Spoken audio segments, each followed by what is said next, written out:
Dear students, good morning. स्वागत है आपका हमारे YouTube channel SCS video point पर।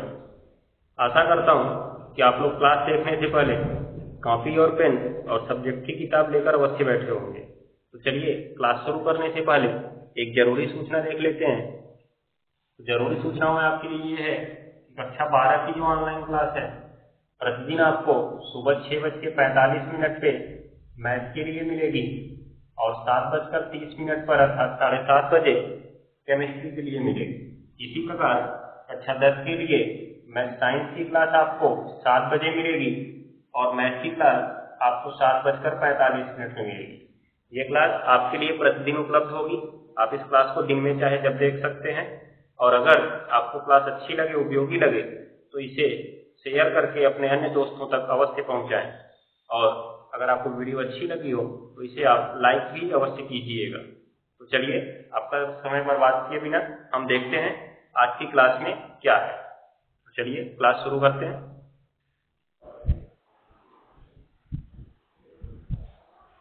बस समीकरण बनाएंगे, बाकी काम तुमको करना है। बात मत करो तुम लोग, आगे ध्यान दो। x + y/2 - x - y/3 बराबर, इसमें तुमको मानक मानने की जरूरत है क्योंकि मानक मानोगे लाता तब भी लेना पड़ेगा। इससे बढ़िया मानक मानने से पहले ही लाता ले लो, ठीक है। ऊपर ध्यान नहीं धो देंगे। 2 और 3 का लाता क्या होगा? 6। सवाल नंबर 6। पहले के ऊपर है x - y, इसके नीचे है 2 पारा, 3 बार में 6 आता है, 3 का गुणा कराएंगे। माइनस लिखो x - y, इसके नीचे 3 है, 3 का पारा 2 बार में आता है और इधर 8/, कितने क्या बच जाएगा? 1। फिर ये गुणन से 1 का गुणा इधर करने पर कोनो फर्क तो पड़ेगा नहीं, लेकिन 6 का गुणा 8 में करने पर फर्क पड़ेगा। इधर देखो 3 का गुणा x + y में करवाना है तो 3 का गुणा पहले x में क्या हो जाएगा? 3 का गुणा y में क्या हो जाएगा जी? ये माइनस लगा है ना, -2 का गुणा पहले किसमें? x में 2x। ये लेकिन ध्यान देना, आगे बाहर माइनस है और यहाँ अंदर भी y माइनस है, माइनस माइनस प्लस ये करना आवश्यक है। हमको लगता है लोग यही नहीं करते, इसलिए गलत करते हो। 2y और बराबर 8 गुणे 6। 3x में 2x गया तो x, 3y में 2y जुड़ा तो 5y बराबर 8 का 48। Equation number 1। दूसरा क्या कह रहा है जी?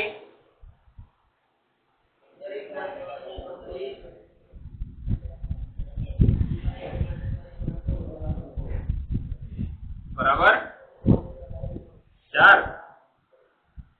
लासा ले लेते हैं। इसमें 4 और 3 का कितना? 12। पहले के ऊपर है x + y, इसमें गुणा 3 × 12 4 का होगा। ये x - y, इसमें गुणा 4 × 12 3 का होगा बराबर 4/4। एक यहाँ भी वही तिर्यक गुणन।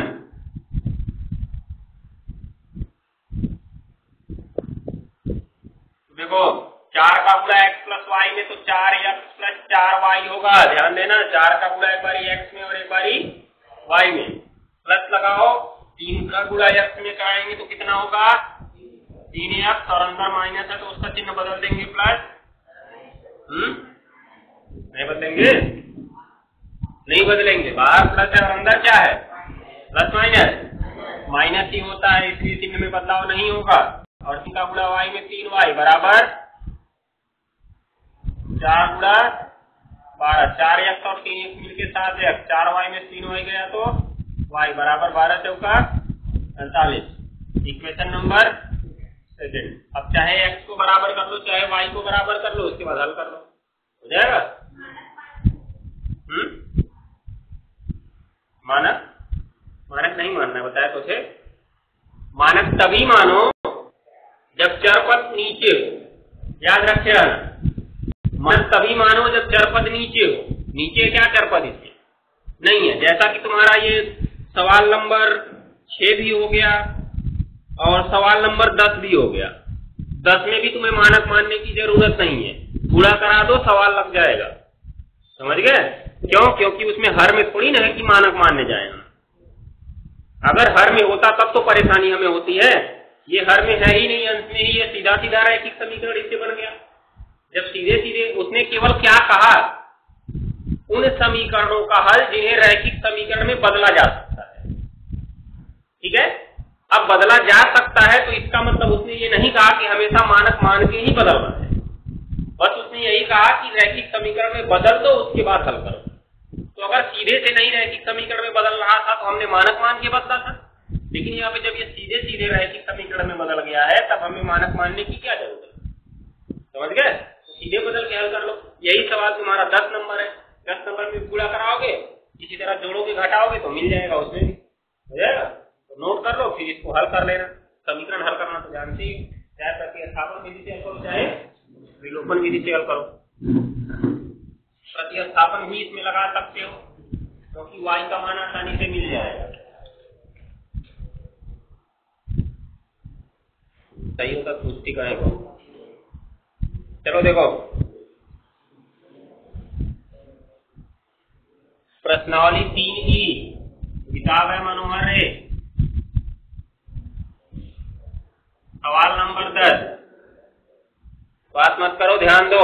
पहला समीकरण दिया है 7 कोष्ठक में y प्लस 3 माइनस 2 कोष्ठक में x प्लस 2 बराबर 14। गुणा कराओ, पहले 7 का गुणा y में 7y प्लस 7 21 माइनस 2 का गुणा x में माइनस 2x और प्लस माइनस 2 दूनी 4 बराबर 14। हो गया ना? अभी एक चीज ध्यान दो, 7y माइनस 2x और 21 में 4 गया तो 17 बराबर 14। 2x है ना, ये x वाला यहाँ पे हमको माइनस दिख रहा है। ठीक है, इसलिए थोड़ा हम दिमाग लगाते हैं, इसको उधर लेके चले जाते हैं, उसको इधर लेके चले आते हैं। तो 17 की तरफ 14 आ गया तो 17 माइनस 14 हो गया और बराबर माइनस 2x इधर आके प्लस 2x और इधर प्लस 7y इधर आके माइनस 7y। दोनों सही था, नहीं ले जाते तब भी सही था ये। लेकिन हम लोग अपने हिसाब से क्या करते हैं कि x वाले को पहले रखते हैं, y वाले को बाद में रखते हैं, और यही सोचते हैं कि x वाला प्लस चिन्ह में हो जा रहा है तो करने में कौन सी परेशानी है। नहीं होता तो वैसे ही रखते जैसा था, हो जाएगा। अभी देखो 2x माइनस 7y और 17 में से 14 गया तो 3 बच गया। इक्वेशन नंबर 1 दोनों पक्षों को पलट दिए हैं। मतलब ये सोच रहे हो कि इसको फिर इधर कैसे लिख दिए, इसको इधर लिखे तो उसको भी तो उधर लिख दिए, कोई प्रॉब्लम नहीं होगी। अगर दोनों पक्षों को एक साथ पलट देते हो तो चिन्ह में परिवर्तन नहीं होता है, हो जाएगा ना। मतलब ये इधर है, ये इधर है, उल्टा कर दो पूरा, ऐसे उलट हो। ठीक है, काफी पलट देना, दिख जाएगा सही। अब क्या होगा देखो, दूसरा वाला क्या कह रहा है, 4 कोष्ठक में y प्लस 2 प्लस 4 कोष्ठक में x प्लस 3 बराबर, थोड़ा सा दिमाग लगा लो इसमें, 4 कॉमन कर लो, इसमें y प्लस 2 और x प्लस 3 बच गया। बचा ना? ध्यान से देखो, 4 इसमें भी 4 इसमें भी, 4 कॉमन कर लिए, इधर कितना बचा है जी, y plus 2 plus x plus 3 बराबर 44 बटे कितना हो जाएगा, 4 11 चौका 44। इधर खाली बचा है x प्लस y, बचा है ना, बराबर 11 बचा है और 3 2 5 उधर जाके क्या हो जाएगा -5। तो x प्लस y बराबर 6x बराबर y माइनस 6। x का मान समीकरण 1 में रखने पर, तो मान लेते हैं इक्वेशन नंबर 2, समीकरण 1 में रखने पर, समीकरण 1 है 2x माइनस 7y बराबर कितना जी 3। तो 2 गुणा x की वैल्यू y माइनस 6 माइनस 7 गुणा y तो y ही है बराबर 3। 3 सही। उसके बाद 2y माइनस 12 माइनस 7y बराबर 3। 7y में 2y गया तो माइनस 5y और बराबर 3 है, माइनस 12 उधर जाके प्लस 12, माइनस 5y बराबर 15, y बराबर 15 बटे 5 माइनस 5 कटेगा तो आया उत्तर।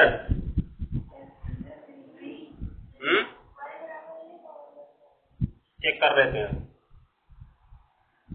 y का मान समीकरण 2 में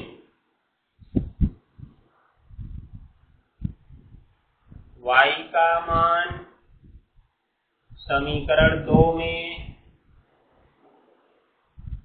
रखने पर समीकरण 2 है x बराबर y माइनस 6, मतलब -3 और -6, x बराबर क्या आ गया -9। रखो, देखो तुम्हारे समीकरण संतुष्ट हो रहे हैं अथवा नहीं।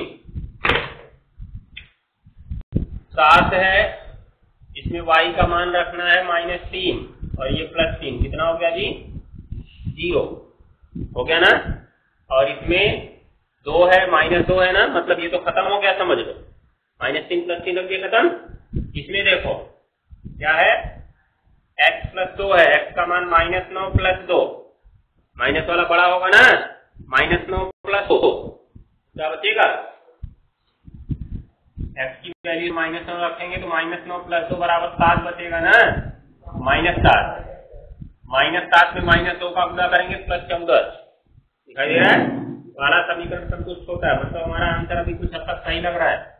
दूसरे कुछ का दूसरा ये है, y का मान इसमें रखोगे -3 रखोगे, जब -3 रखोगे तो क्या हो जाएगा,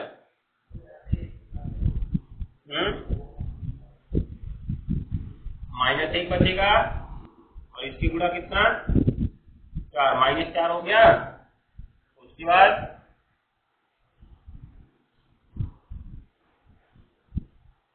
4 इसमें रखेंगे, -9 + 3 4 -6 -24, मतलब गलत आ रहा है आंसर। कहाँ से गलत किए हम लोग, गलत हम लोग कहीं किए हैं, चाहे कि समीकरण किसी भी प्रकार का बने आंसर वही आना चाहिए।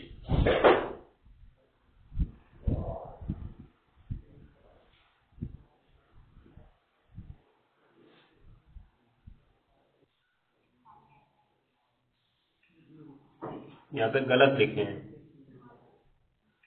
y उधर जाएगा ना, तो 6 पहले होगा y बाद में होगा। कोई बोला है काम कुछ x y -6, कोई बोला तभी हम लिखे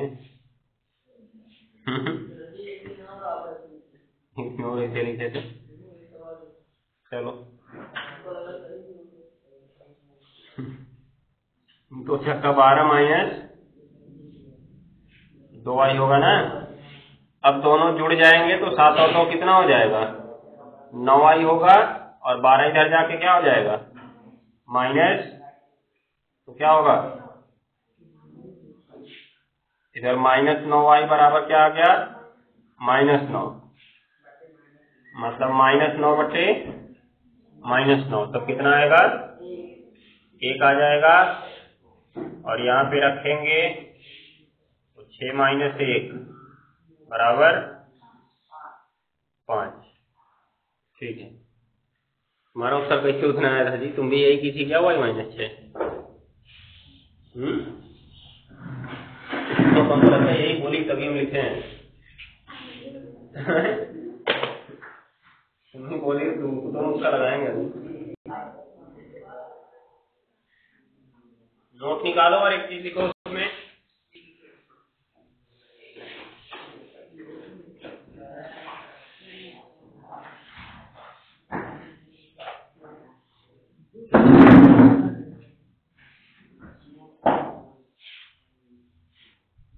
देखो नोट में लिखिए पॉइंट।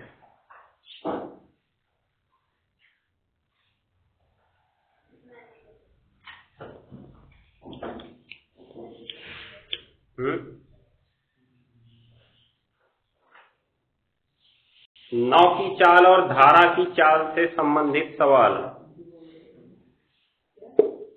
नाव की चाल और धारा की चाल से संबंधित सवाल।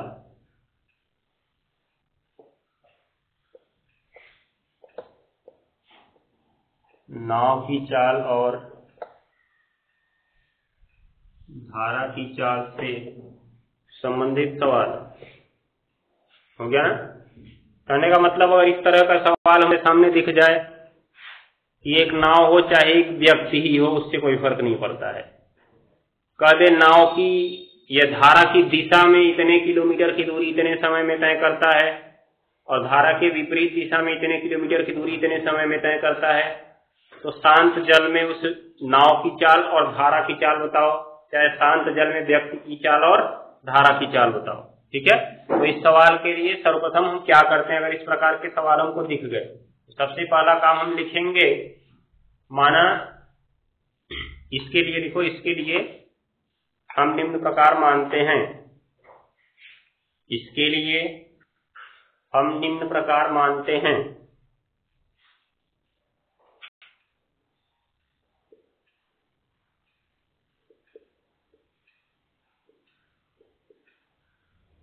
हो गया। तो देखो कैसे मानेंगे। माना शांत जल में नाव या व्यक्ति की चाल बराबर x किमी प्रति घंटा, हो गया ना, तथा धारा की चाल बराबर y किमी प्रति घंटा। हो गया ना। तुरंत निकालना, इसलिए धारा की दिशा में नाव या व्यक्ति की चाल, धारा की दिशा में नाव या व्यक्ति की चाल बराबर x प्लस y किमी प्रति घंटा। ठीक है। तथा धारा के विपरीत दिशा में नाव या व्यक्ति की चाल बराबर x माइनस वाई किमी प्रति घंटा। ठीक है। यहाँ पे प्रोसेस याद रखना, नाव की चाल माइनस धारा की चाल। ठीक है। नहीं तो यही मत झोंके रहना कि x माइनस वाई, नहीं तो पता चला कि तुम पहले धारा की x मान लिए और व्यक्ति की y मान लिए, तब भी यहाँ पे x माइनस वाई कर दो तो आंसर गलत आएगा। ठीक है। हमेशा नाव की चाल में से किसकी चाल को घटाएंगे, धारा की चाल को घटाएंगे। अगर तुमने धारा की चाल में से नाव की चाल घटा दी तो नाव आगे नहीं आएगी। सीधी सी बात समझो, पानी बहता है बरसात में, कागज की नाव बनाते हो, उसको रख देते हो, वो धारा की दिशा में बहती हुई निकलती है। क्या कभी ऐसा हुआ है कि पानी इधर जा रहा हो और नाव इधर बही हो? ऐसा नहीं होगा। क्यों? क्योंकि उस समय जो तुमने नाव उसमें रखी उसकी चाल तो शून्य थी, उसकी तुम चला नहीं रहे हो, तुमने उसको शून्य चाल पर रख दिया और जिस चाल से धारा आगे जा रही थी उसी चाल से अपनी ओर लेके उसको चली गई। लेकिन अभी तुम अपने आप को अवलोकन करो, गर्मी के मौसम में जब लू चलता है तो हवा काफी तेज चलती है और तुम अगर कहीं जा रहे हो, साइकिल से जा रहे हो, चाहे पैदल जा रहे हो, चाहे मोटरसाइकिल से जा रहे हो, साइकिल हमारे लिए एक सिंपल साधन है, तो साइकिल से जब हम जाते हैं तो कभी कभी ऐसा होता है कि ऐसे जा रहे हैं और हवा भी ऐसे चल रही है, तो हम पैडल तो धीरे धीरे मारते हैं और साइकिल हमारी तेज से भागती है। क्यों? अगर वही हम शांत मौसम में चलाते क्या वहीं तेज भागती उतनी धीरे पैडल मारने पे? नहीं। उस समय क्या हुआ, हम पैडल धीरे धीरे मार रहे थे, मान लो 10 किमी प्रति घंटा की चाल से अपनी साइकिल चला रहे थे और उस समय हवा बह रही थी 40 किमी प्रति घंटा या 20 किमी प्रति घंटा के रफ्तार से। समझ गए? तो 10 तो हम चला रहे थे, 20 हमको हवा पीछे से चलाने लगी, कुल मिला के कितना, 20 10 30 किमी प्रति घंटा की चाल से हम चलने लगे थे। लेकिन अगर उसकी उल्टी दिशा में आ रहे हैं, हम अगर साइकिल 10 किमी प्रति घंटे की रफ्तार से ही चला रहे हैं और हवा 20 किमी प्रति घंटे की रफ्तार से ही चल रही है, तो क्या हम साइकिल आगे बढ़ा पाएंगे? नहीं। हवा का दबाव ज्यादा होगा ना, क्योंकि वो 20 किमी प्रति घंटे की रफ्तार से चल रही है, तो हवा हमको पीछे ले जाना शुरू कर देगी। तो उसने कहा कि उसमें कहेगा कि वापस आने में इतना समय लगता है, इसका मतलब हमको वापस जरूर आना है। यहाँ से हम कहीं चले गए, फिर वहां से हमको वापस तक आना है। इसका मतलब क्या हुआ कि हमको उसके चाल से अधिक चाल से साइकिल चलानी पड़ेगी, तभी तो हम आगे आ पाएंगे। मतलब जो हवा है वो 20 किमी प्रति घंटे की रफ्तार से चल रही है, तो हमको अपनी साइकिल की चाल कम से कम 21 किमी प्रति घंटे तो करनी ही पड़ेगी, तभी तो हम आगे बढ़ेंगे, नहीं तो वो हमको पीछे ही कर देगी। हो जाएगा। तो इसीलिए घटाते समय हमेशा हमारी चाल में से या नाव की चाल में से धारा की चाल या वायु की चाल घटेगी।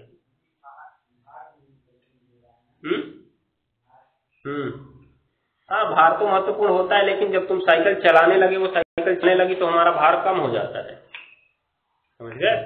हवाई जहाज जब चलने लगता है तो उसका भार पता चलता है, तभी तो हवा मुड़ता है, याद रखे रहना। जब वो तेजी से चलने लगता है, अभी तुम साइकिल को खूब तेजी से चला लो ना, तुमको लगेगा नहीं तुम जमीन पर।